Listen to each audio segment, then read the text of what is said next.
I think the effect of the agreement, Concordat Mark II, reached between the Scottish Government and COSLA will both anger and demoralise the teaching profession in Scotland. Every teacher in Scotland is facing a 2-year pay freeze when the cost of living is racing ahead at 4.5%. We expect to have to pay 3% more for pensions, and then the benefits will be cut by 15%. So that's really bad news for all of our teachers. But beyond that, they're picking on particular groups of teachers, senior teachers who face losing salary conservation, and some of the most vulnerable teachers who are on precarious supply contracts, where they will have their pay cut to the very bottom point of the pay scale, and that will lead to shortages of supply teachers, especially in rural areas. But it's not just a question of pay, it's also a serious attack on teacher professionalism.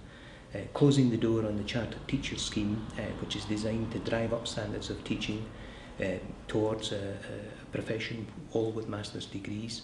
That I think is a very negative thing to do. And also the beginning teachers on the induction scheme. They will have their time for reflection and mentoring reduced, and they will be driven to be nearly full-time teachers in the early months of their career. So that will help to deprofessionalise teaching, and taken together it really undermines the 21st century agreement. And I think the net effect will be that we will have a profession that is demoralised, demotivated and depleted, and the big losers will be Scotland's children.